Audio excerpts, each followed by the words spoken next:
wish ko lang. Magandang hapon po mga kapuso. Bawat sandali, tayo'y gumagawa ng mga desisyon na mistulaman simple e posibleng makaapekto sa takbo ng ating buhay. Gigising na ba tayo o babalik sa pagtulog? Mag-aalmusal ba o hindi? Magbubus o MRT? Ilan lang po yan sa mga bagay na kailangan nating pagpasyahan sa simula pa lang ng araw. Simple man o hindi, bawat desisyon na ating ginagawa ay maaring gumuhit ng ating tadhana.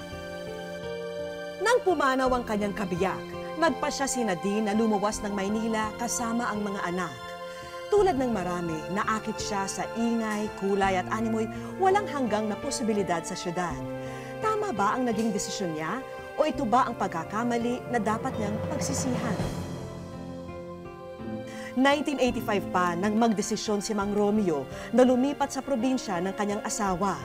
Mula noon ay di na sila nagkita ng kanyang mga kapatid at anumang paraan ng komunikasyon ay naputol na rin. Ngunit ngayong nag-iisa na sa buhay si Mang Romeo at halos pakalat-kalat na lang sa kalsada ng Bacolod, hanap-hanap niya ang dating kanlungan at pagmamahal ng pamilya. May tahanan pa kaya siyang maaring balikan?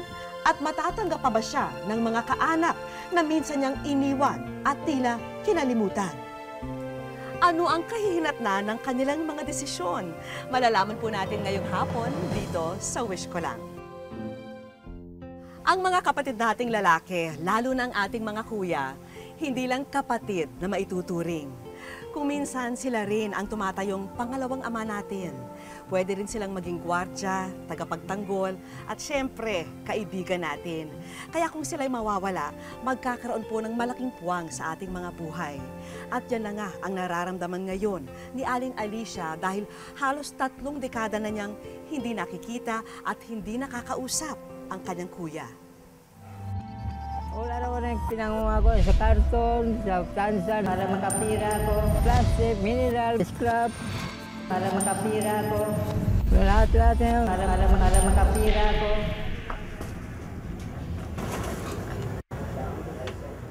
Sa pagmulat ng kanyang mga mata, magsisimula ang isa na namang pakikibaka.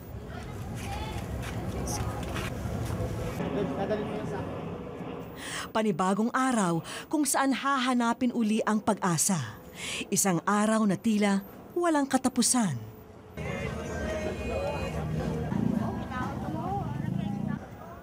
Sa nagdaang 1 dekada ng kanyang buhay, dito na sa palengking ito ng Libertad, sa siyudad ng Bacolod, uminog ang kanyang mundo.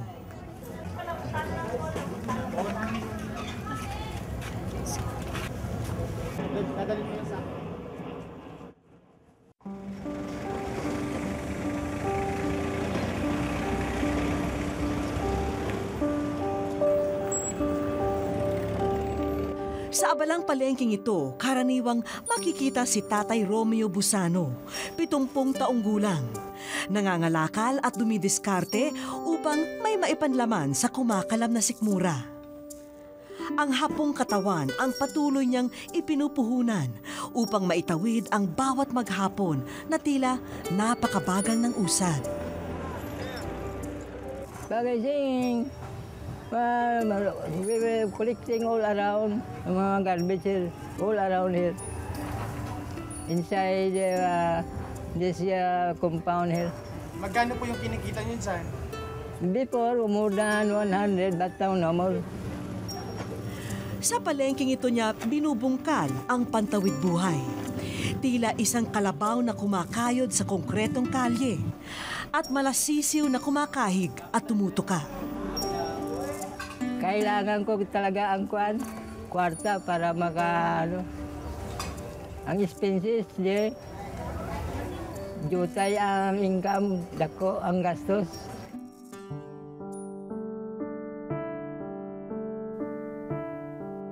Pag ako magmahal, dulot sa unod sa isa ka babae. That's my motto eh.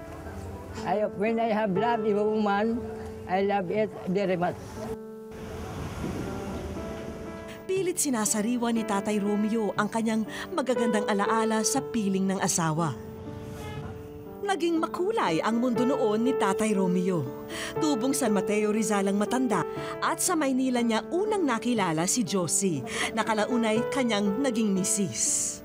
Hanggang sa mapagdesisyonan nilang mag-asawa na umuwi sa probinsya ni Josie upang dito manirahan.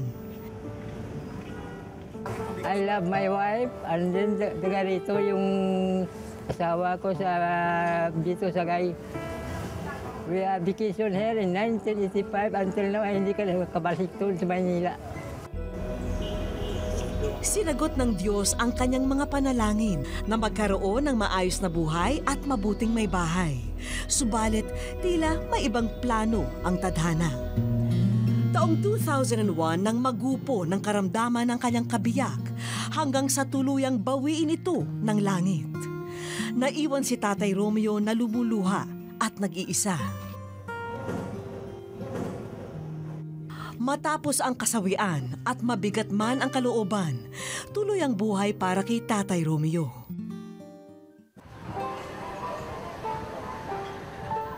Mula taong 2001 ay itinuring na niyang tahanan ang karitong ito na malapit sa palengke. Sawang-sawa na ako dito. Ganyan na naman. 27 years ako dito, wala agad mangyari sa akin yan. Kaya ganyan ang buhay ko. Isang tuka lang yan. Walang laban ang pobreng matanda sa mga hamon ng bawat maghapon. Pasalamat na lamang siya dahil may ilang taong nagmamalasakit sa kanya. Para kay Tatay Romeo, isang biyaya na ang pagkukrus ng landas nila ni Estela dahil ito raw ay isang mabuting Samaritano. Minsan lang napadako si Estela sa pwesto ni Tatay, pero agad daw kinurot ang kanyang puso sa sitwasyon ng kawawang matanda. So palagi ko siya nadadaanan tuwing umaga, hapon at saka gabi. Papauwi na ako sa amin, galing ng trabaho, nakikita ko pa rin siya namumulot ng basura. So isang beses, nag-usap kami na open niya yung gusto siyang umuwi sa kanila. Bagamat gipit din, sa tuwing may pagkakataon ay inaabot-abutan ni Estela ng kaunting salapi si Tatay Romeo. Minsan mga kain ako sa mga karinderya. May umaawa naman sa akin. Binibigyan ako pagkain. Hapon na at kumakalam na ang sikmura ni Tatay Romeo. Bagamat mahirap pa sa daga, pinaglalaanan naman ng matanda na magkaroon siya ng disenteng pagkain. Ang barya-baryang kinikita kasama ang kaunting tulong ng ilang kaibigan ang pilit pinagkakasya ni Tatay Romeo. Sa paglipas ng bawat sandali ng kanyang buhay, may mga bagay na patuloy sa kanyang bumabagabag. Alam mo, malaki ang kaibahan sa pagkat. Kung wala ka maski isang kusing, isang pira, matakbo ka lang sa mga kapatid, pahiram na dad, pahiram na sis. Kung mayroon sila, magbigay. Pero dito, wala ka madalaganan dyan, wala ka makuhan dyan. Bago raw sumilay ang dapit hapon, ay nais niya sanang makapiling muli ang kanyang mga mahal sa buhay. Mga kapatid ko, Rode, Alicia, Dominador, mga hingi ako ng tulong sa inyo. Nandito ko sa Bacolod. Bigyan mo naman kami, ako napansin ninyo, dito ako, mahirap na ako dito sa Bacolod. Gusto ko na mauwi, makita lang kayo lahat dito sa Manila. Kasabay ng pagkagat ng dilim, ang unti-unting panghihina ng katawang niluma na ng panahon. Kung narito lamang daw sa Bacolod ang kanyang mga mahal sa buhay, hindi magiging ganito kamiserable ang kinasadakan niyang sitwasyon. Number one important of my life, makita ko lang yung mga kapatid ko. That's it. Because I am so tired of here. Gabi na at oras na ng kanyang pamamahinga. Ang pagod na katawan ay kanyang ihihiga sa karitong ito. Hindi alintana ang panganib na maaring sapitin. Ang mahalaga ay mailapat ang hapong katawan. At sa bawat pagpikit ng kanyang mga mata ay ang panalangin at pag-asa na magliliwanag ang darating na bukas. Wish ko lang sa aming pagbabalik. Baka puso subong, ihatag na kay tatay ang isa kasulatay. Pwede mo ni maabrihan. Abre. Ano na? Ano na butang da? Ah? Pagtangis ang isinukli ni tatay sa magandang balita na aming dala. Wish ko lang. Ang hinaing ni Tatay Romeo ay inilapit ni Estela sa RGMA Bacolod. Ginawa ng reporter na si Adrian Bobe ang kwento ng matanda. Ugto pagkatapos ara balanga daw medyo. At noong nakaraang buwan ay ipinalabas sa local program na Issue na Grensing Subong ang storya ng buhay ni Tatay Romeo. Pangsura. Nakarating sa amin ang hiling ni Tatay, kaya sinadya namin siya dito sa Bacolod City. Katuwang ang RGMA Bacolod at ang reporter na si Adrian, pinuntahan namin si Tatay Romeo. At sa araw na ito, isasagawa namin ang aming plano. Mga puso pagkatapos ang lapit isa ka bulan subong nagbalik iti diri sa may paradahan sang Libertad kag Mambukal kag aton subong ihatag ang isa ka sorpresa nga piho naton tanan magabag ugid sa kabuhi sang isa ka persona nga sa madugay na nga tion masobra na duwa ka tigada ang nagtiner sa sini nga lugar. Maya-maya pa'y dumating na si Tatay Romeo. So medyo subong ginapangita pa naton si tatay kay wala na siya subong sa iya nga lugar. Swerte kita makapuso kay ari gid siya subong gali. Tay din kahalin. Kamusta ka na? Nadumdumano ka ko? Sino ngalan ko? Sino ngalan ko? Adrian, kamusta ka na din kahalin?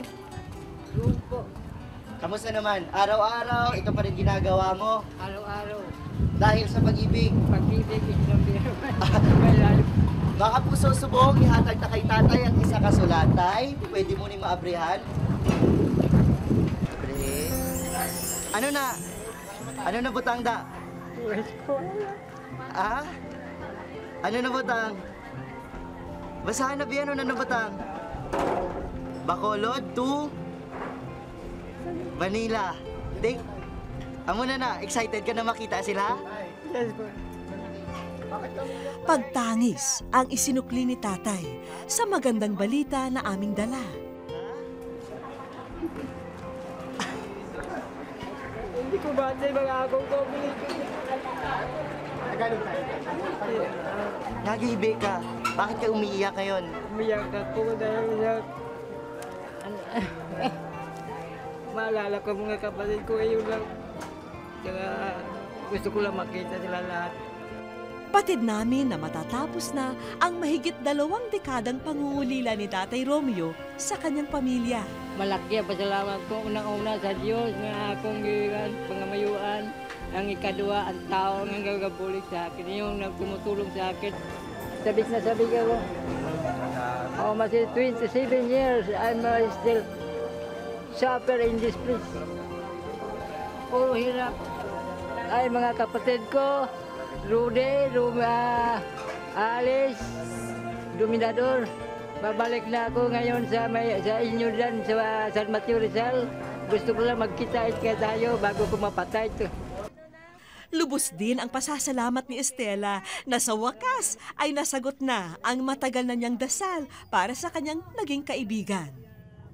Maraming salamat GMA at sa wish ko lang sa issue ni Grensing ngayon dahil sila po ang instrumento na patungo sa wish ko lang. Salamat GMA, salamat. Panay rin ang bilin niya sa matanda.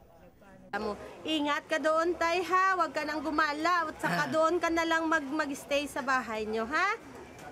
Alam ko na hindi na siya maiinitan, maulanan. makagat ng lamok, natutulog sa tabi ng basura. Maraming salamat, Kapuso! Kinagabihan, tumulak ang aming grupo kasama si Tatay Romeo patungong Maynila. Iiwanan niya ang syudad na naging bahagi ng masasaya at malulungkot na yugto sa kanyang buhay sa piling ng asawa. Ngunit panahon na upang harapin ang panibagong bukas sa piling ng mga mahal na kapatid. Pansamantala naming pinatuloy sa resort na ito si Tatay Romeo habang aming hinahanap ang kanyang mga kapatid. Dito sa Barangay Mali, San Mateo, Rizal namin natagpuan ang pamilya ni Aling Alicia, ang ikatlo at natitirang buhay na kapatid ni Tatay Romeo.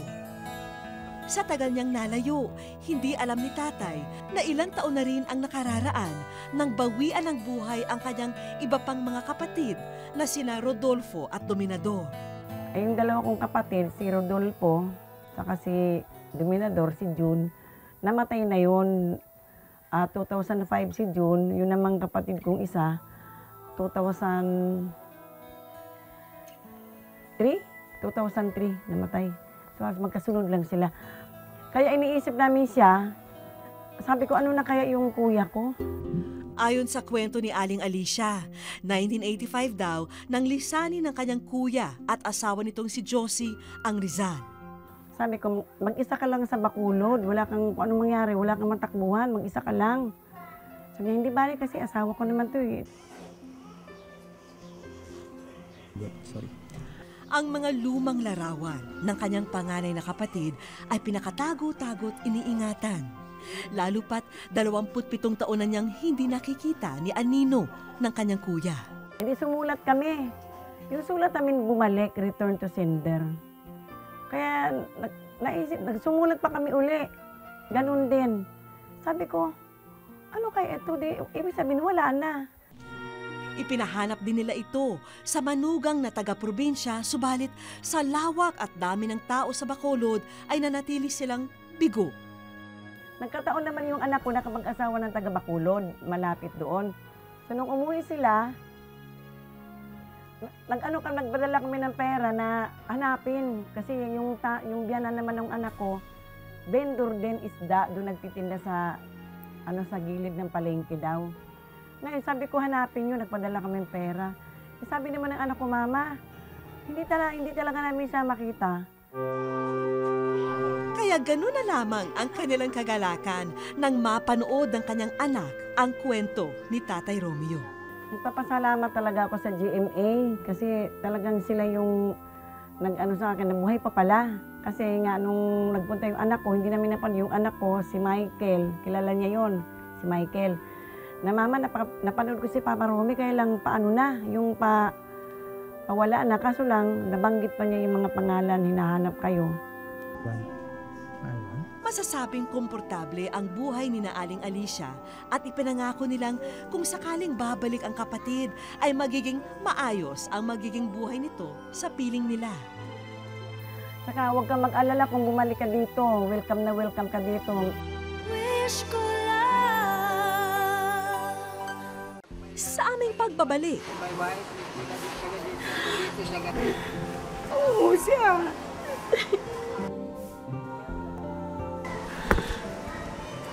Mano?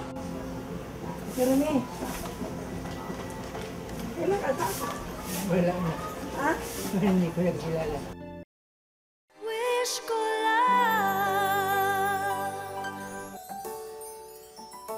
kaagad naming pinlansya ang pinakahihintay na pagtatagpo. Inibitahan namin ang buong pamilya ni Nanay Alicia, pati na rin ang ilan sa kanyang mga pamangkin. Ang dahilan namin, kukunan namin sila ng isa pang interview ukol kay Tatay Romeo. Pinapasok na namin sila at ipinapanood ang video ni Tatay Romeo upang makumpirma kung siya na nga ang hinahanap nilang kaanak. October 10, 1955, because of my loved one, my wife, dito sa guys.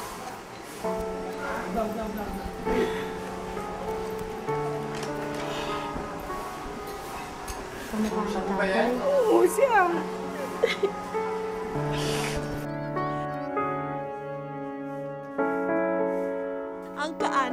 na matagal na nilang hinahanap, halos kadaupang palad na.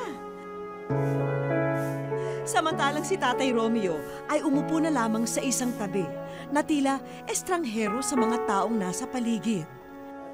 Hanggang sa... Mano? Jeremy? Kailan ka ba? Wala na. Ha? Hindi ko nagkilala. Kita ba imong mama? Rosario Silaw. Oh, si Alice man ko. Ikaw? Oo, sa magkain-taon ko eh. Sa magkain-taon nga natin. Ikaw galing.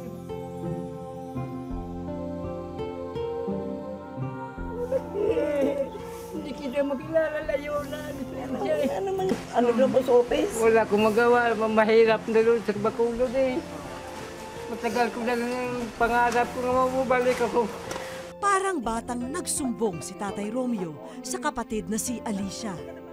Nadiligan ng luha ng katuwaan ang pisngi ng matanda. Subalit maya-maya pa'y luha ng pagkabigla sa isang balita. Ang bata ni Rode, si Lito Patay din. na si Manong. Si Rode, Oo, sa kasi June. patayin mo ha? Kita nilang duha. Kung tayo nilang duha mag-away ini.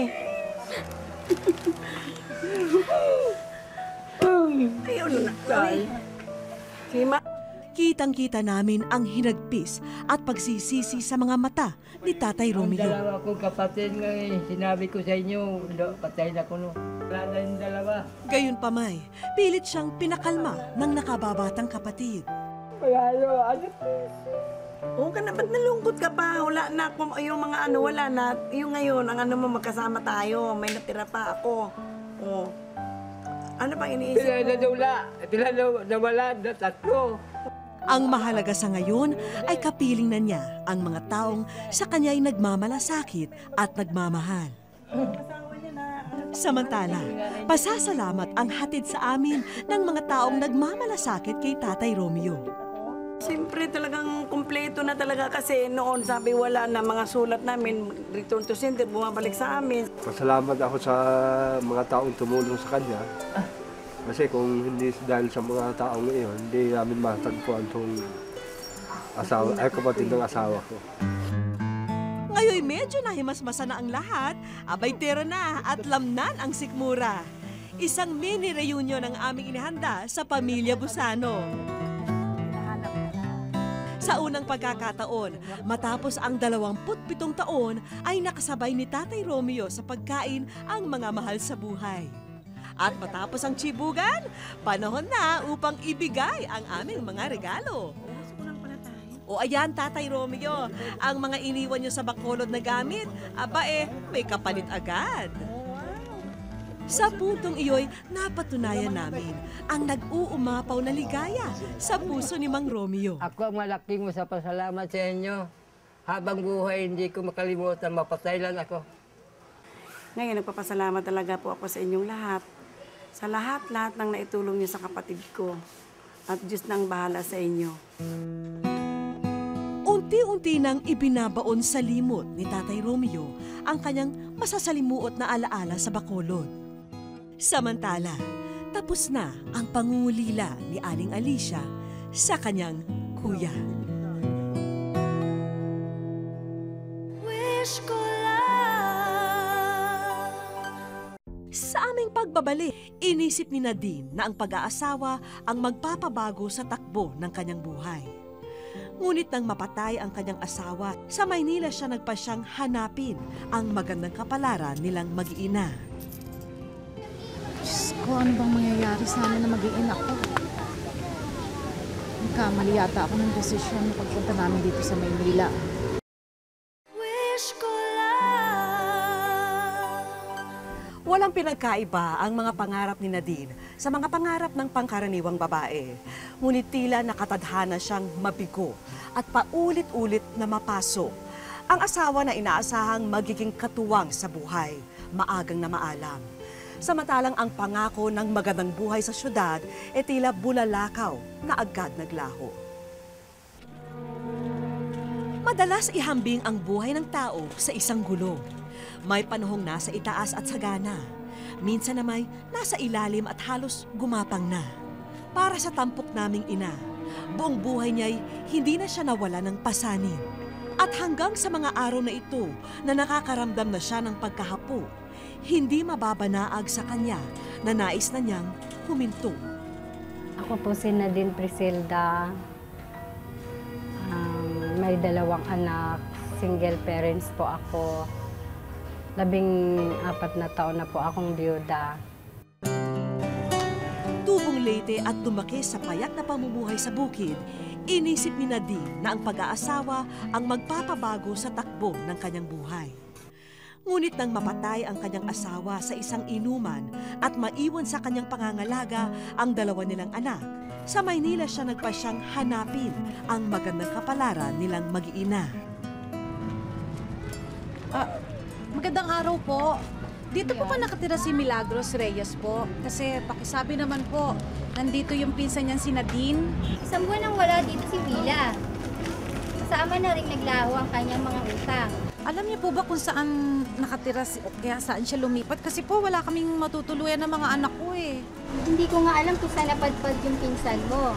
Paano kaya po yan? Kasi wala po akong kamag-anak dito sa Maynila. Ay naku, umalis na kayo. Baka ipabarangay ko pa kayo. Alis, alis! Nung dumating ako dito sa Maynila, nung hindi ko nakita ang pinsan ko, pumunta kami nag-iisip ako kung mangungupahan kami ng bahay, kukulangin ang pera ko. Kulang ang pera namin mag-iina.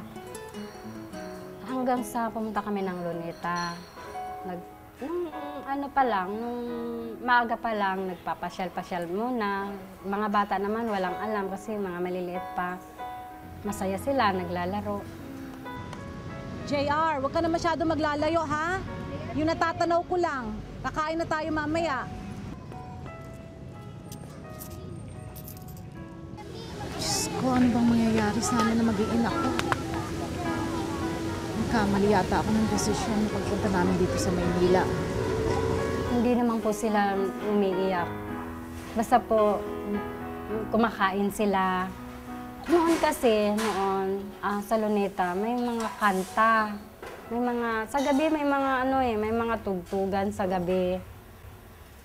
Basta doon lang kami sa ilalim ng puno. Doon kami natutulog. Tapos pag umuulan, tatakbo kami doon sa may CR. JR, bandayan mo yung kapatid mo ha? Ate ba? Akala mo hindi ko kayo napapansin dito mag-ina? Isang dito na kayo dito sa Luneta. Hindi ko lang kayo sinusubong sa pulis kasi naawa ko sa mga anak ko. Is parang awa mo na. Galing kami sa probinsya, tapos buyod pa ako. Sino naman ang bubuhay sa 2 anak ko? Kaya dapat magtrabaho. Paano ka nga makakapagtrabaho kung kasama mo palagi mga anak mo? Alam mo dito sa Maynila, may shelter na tinatawag. Dapat doon mo muna iwan yung mga anak mo habang ikaw ay nagtatrabaho. Ganun ba, ate? Salamat, ha? Lynn, Angie, paliguan na yung mga bata, ipasok na sila.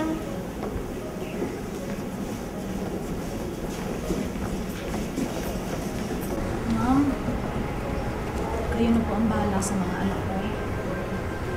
Pag nakaipon po ako, kukunin ko po sila agad. Basta Nadine, tandaan mo, tuwing linggo lang ang dalaw ng mga bata. Sa loob ng 6 na buwan at di mo sila balikan, consider na silang abandon, candidate din sila for the adoption. Ma'am, hindi ko naman po kayang gawin sa mga anak ko yun dahil mahal na mahal ko po sila. Gusto ko lang naman, pagtrabaho ko, makaipon, makapagsimula muli. O sige, iwanan mo na yung mga bata.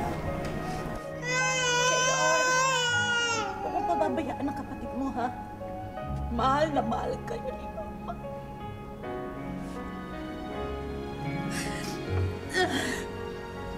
Sige na. Mahirap po yung ipagkakatiwala yung mga anak mo sa ganon. Pero walang ibang choice eh.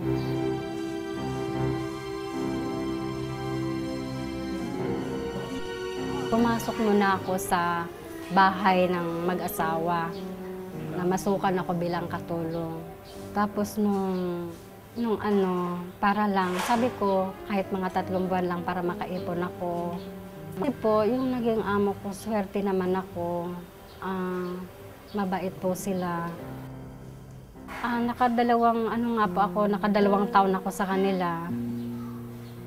Nung sabi nung social worker na, nanay, hindi pwede kasi magtagal yung mga anak mo dito. Tapos, problema na naman po ako kasi wala pa ako masyadong ipon.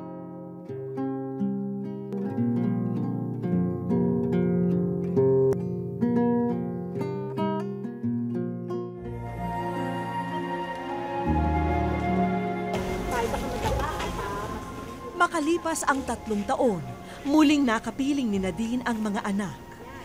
Isang kaibigan din ang nagpatira sa kanilang mag-iina sa bakanting bahay nito sa Cavite. Dito nakapagtrabaho si Nadine bilang isang tagapag-alaga ng matanda. Bagamat nananatiling isang kahig, isang tuka ang mag-iina, hindi raw maubos maisip ni Nadine na makakatungtong pa rin ng paaralan ang kanyang 2 anak. Binubuno naman ngayon ng ina ang pag-aaral sa high school ng 2. Masaya ako sa sarili kong sikap na patapos ko ng elementary mga anak ko. Umiiyak ako sa tuwa. Sabi ko, Lord, maraming salamat. Sabi ko sa mga anak ko, mag-aral kayong mabuti. Kahit po hindi na siya makakain maghapon, kahit po gabi, tinapay na lang, biskwit na lang po yung kinakain niya. Kahit po nagkakasakit po siya, lalo na po kapag ako po may sakit, tas mama rin po may sakit, mas unahin niya yung sa akin kaysa po yung kapakanan niya. Ayaw sukuan ni Nadine ang buhay na kinakaharapan nilang mag-iina. Gayunpaman, bagamat hindi nanggagaling sa bibig ni Nadine, ang hapong katawanan niya ang madalas dumain. Masyado na kasing mabigat para sa kanyang payat na katawan ang ibang gawain sa bahay ng amo. May mga gabi po na si mama po halos di na po makatulog, ubo ng ubo. Tapos madalas na po yung pagpapahilit niya sa akin. Ano ginagawa niya? Ano daw po, yung di po siya makahinga. Sa tingin mo ba, nagbunga na yung paghihirap na ginawa mo? O sa tingin mo ba, masasabi mo na successful na yung buhay niyong 3? Hindi pa rin po. Kasi hindi ko pa nakikitang tapos ang mga anak ko. Sa tuwing inaatake ako ng asma ko, na hindi ako makatulog ng nakahiga dahil hindi ako makahinga, tinutulungan ako ng mga anak ko, lalo na yung anak kong babae. Sabi ko lagi sa Panginoon, sabi ko, Lord, wag mo na ngayon. Kailangan pa ako ng mga anak ko.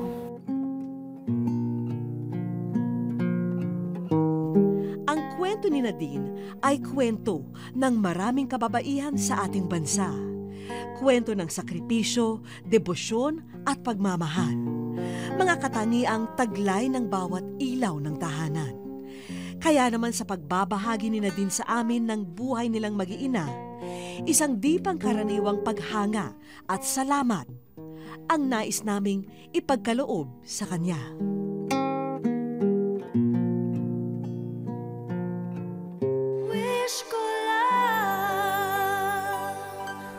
Sa aming pagbabalik, hanggang sa ipakita sa higanting screen ang isang pamilyar na tagpo sa buhay ng mag-iina.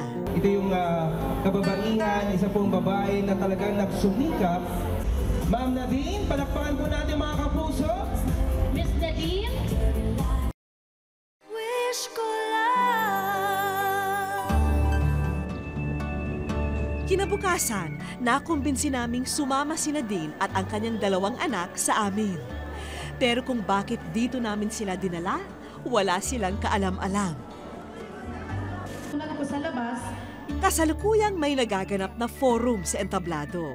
At ang mga kalahok dito, mga bigating negosyante lang naman sa bansa. At lahat sila, babae. Bagay na agad kumuha ng atensyon ni Nadine.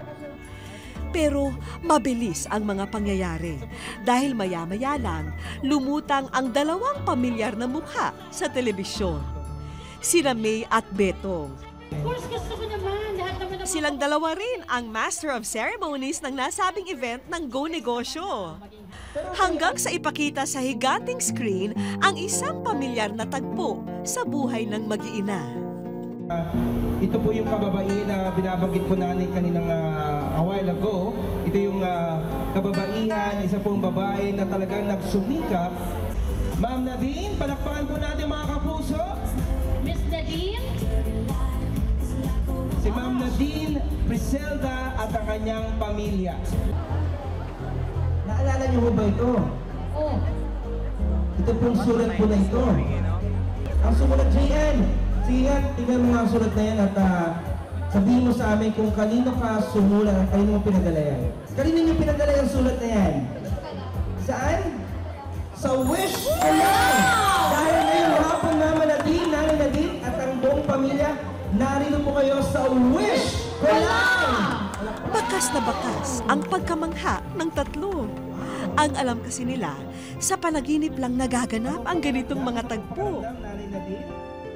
Gusto ko po nang makapag-aral sila ng hanggang sa matapos. At bukod syempre makapag-aral, balita ko po. Kasi medyo nabasa ko niya yung sulat na yun. Talagang gusto niyo rin po magkaroon ng sariling negosyo. Opo. Hindi ka nananaginip na din, lalo na kapag narinig mo ang sasabihin ng mga taong nasa likod ng event na ito. Dahil Go Negosyo at ang RFM Corporation, gusto naming matupad ang iyong wish, ang iyong pangarap. Si Joey Concepcion at ang RFM Corporation, Go Negosyo, ay malugod na inahandog sa iyo ang isang Swift Meaty Hot Dogs Negosyo Card. Wow! Na may halaga na around 100,000 pesos. Kasabay doon ay ang Kettle Corn Negosyo Dealership Package. Ito, ang binigay namin sa inyo isang negosyo. Yung negosyo, yun ang asset. Pero importante dyan, dapat malaman niyo rin paano aandarin ang negosyo. Kasi if you don't take care of this business, walang mangyayari. Maraming salamat po.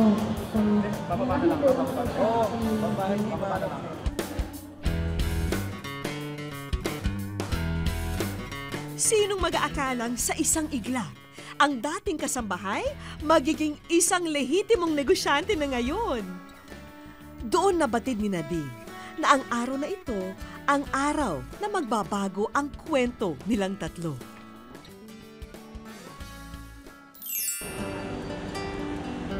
Batid naming nagkandakuba-kuba na si Nadine, maitawid lamang sa elementarya at high school ang dalawang anak.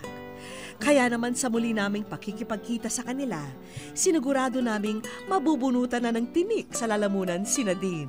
Alam niyo ba kung bakit? Ito po kami bilang mga miyembro ng pamunuan ng Philippine Christian University. At sa hapong ito ay bibigyan natin ng katuparan ang pangarap ni J.Ann para sa kanyang inang si Aling Nadine at para na rin sa kanyang kapatid na lalaki na si J.R. At dahil dito ay i-award namin silang magkapatid ng full scholarship mula sa Philippine Christian University. Maraming salamat po sa tulong na binigay niyo. Tatanawin ko po itong malaking nautang na loob. Mag-aaral po ako ng mabuti. Ang mga bagay na hindi naranasan ni Nadine sa buhay, nasasaksihan niyang ipinagkakaloob sa kanyang mga mahal na anak. At bago tayo tuluyang maghiwalay, Nadine, tanggapin mo ang ilang munting regalo na magagamit mo kapag magkakasama na kayo sa inyong tahanan. Gusto ko magpasalamat sa Panginoon na binigyan kami ng ganitong pagbabago. Hindi ko inaasahan talagang. Kahit kailan hindi ko naisip na magkakaganito yung buhay namin. Totoo namang maihahambing ang buhay ng tao sa isang gulong.